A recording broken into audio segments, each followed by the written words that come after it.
Hello, my name is Christina, and this is my series about news in photography and fine art field to keep you guys up to date and also to hopefully get you inspired.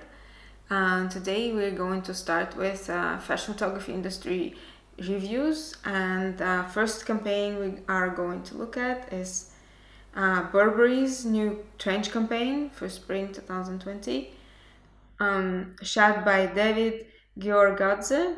I hope I pronounce it correctly. I think it's absolutely lovely. I love the colors. I love the minimalistic look of it.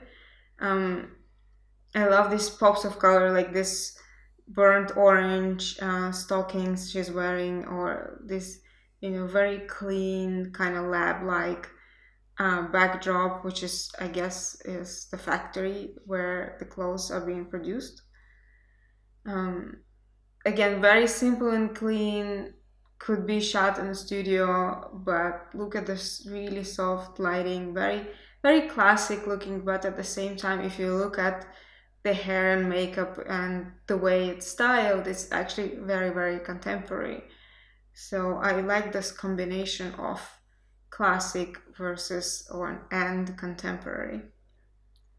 Love this beauty shot, kind of a low angle, but it brings out more character, and I really like the soft light coming from above. Um, Good accent on the jewelry, and very, very simple. It just, I think even the retouching was kept on a very minimalistic side of things. Um, there's slight color correction, maybe touch ups and cleanup, but you cannot see that is this image has been retouched at all.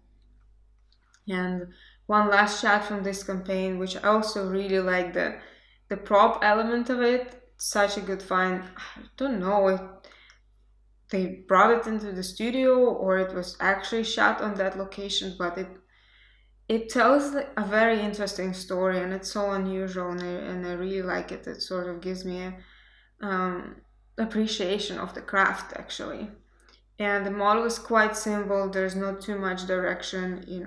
He's just there in the space, and again, like a few pops of color, and really the accent on the simple clothes. Really love this. Next campaign we're going to talk about, shot by Michal Pudelka. Um, Quite big fine art and fashion photographer.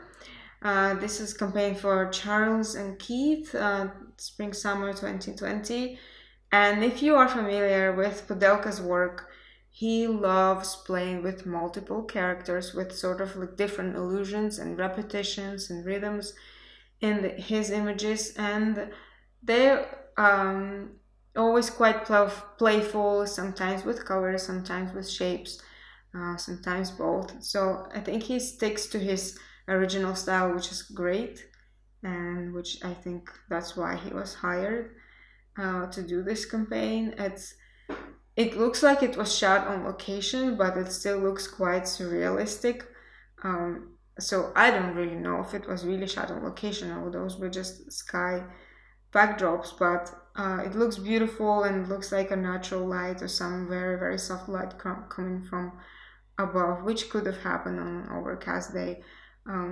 But I think that the lighting and the color palette and the direction of the models, the elements in the shot, they all go together really, really well, and that's why I wanted to share this campaign with you. And the last campaign was shot by Tyler Mitchell. I've already mentioned him in my previous reviews. I find his style very, very contemporary, very much in, and this was shot for J.W. Anderson's campaign. Quite also interesting that it looks like it's a natural light, but I'm pretty sure it was done in studio. Very soft. This is also from the same campaign, but looking quite differently. You can see that this is a studio space. I also like this black and white treatment of the picture, very, very flat light, and this reminiscent of early 19th century photography. I just love it, and this is another example. So this is why I think it was shot in the studio, because I think these backdrops are of actual locations, some retro pictures of outdoors. I don't know, America or maybe somewhere else, but uh, printed out and used as backdrops. And this lighting is quite different. Is more direct and more hard light, but it still looks quite natural in a way how it's shot and how they're posed. They're not really in a traditional model sense of fashion models posing for the camera. Um, they're just like, again, like friends or family, and just, just standing there, being comfortable in their own neighborhood, or maybe just looking at a friend, photographing them. So yeah, this is what I wanted to share with you so far in terms of the fashion campaign, the fashion industry updates. um, this is the last shot of Tyler Mitchell. You can see that this is a backdrop, just more in color this time. And the same kind of harder light used on the models. But I love the direction. It's so perfect how they are posing, how they are being in front of the camera.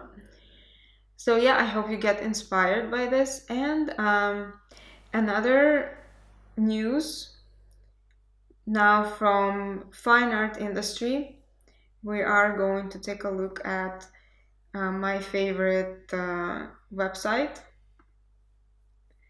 National Portrait Gallery.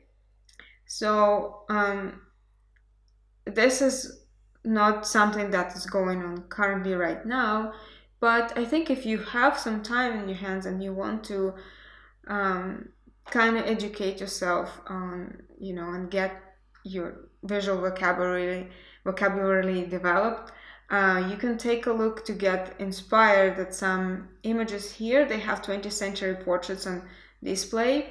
And if you go further, and you will see that there's a PDF article called Discover 20th Century Portraits. So I already have it open here. It's very inspiring, and also gives you an overview of what's been going on in the past century, and the artist's thoughts and different art movements, uh, influences, and how individual styles developed in different countries and different cities. So see, that's like the earliest 20th century portrait. And when I look at paintings and artwork of other artists, I always pay attention at their lighting, the body language, the use of props, and the use of composition. So it doesn't really matter if it's a photograph or a painting. I can still appreciate and, maybe even borrow some ideas from the color palette, from how it's lit, how the story is told, or maybe hinted on a story. So I really find this portraits quite inspiring, and even the poses and the model's direction. I think artists find painters and other genres of art, they always find different means of expression of their own style.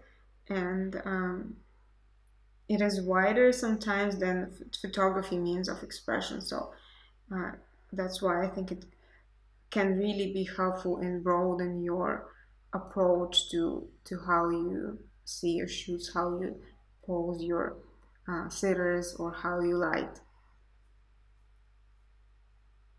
Another beautiful portrait.